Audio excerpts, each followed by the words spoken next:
बोलिए सियावर रामचंद्र की जय। श्री राम जय राम जय जय राम, श्री राम जय जय राम। जीवन का हर पल खिलता है केवल मानस दर्शन से,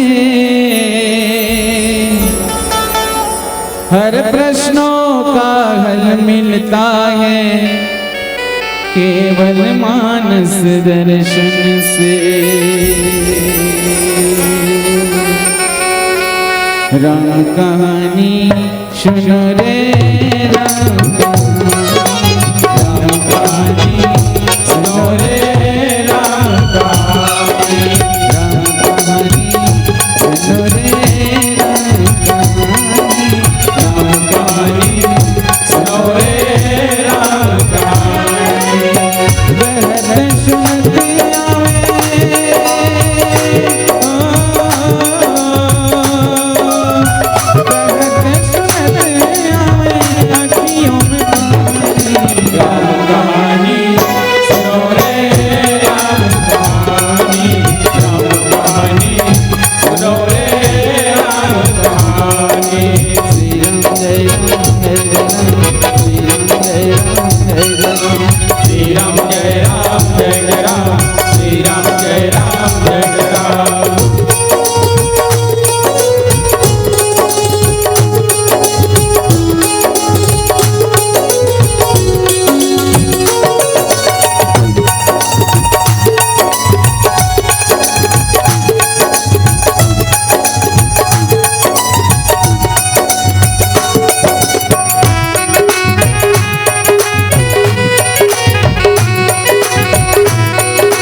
धनुष भंग प्रभु करके ले आए सीता वर के। शिव धनुष भंग प्रभु करके ले आए सीता वर के।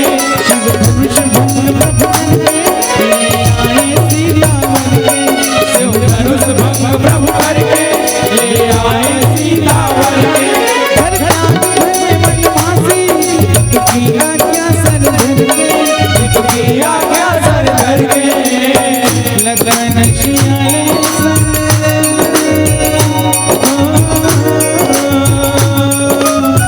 लगन शियाले संग छोड़ी राम कहानी सुनो रे राम कहानी, राम कहानी सुनो रे राम कहानी,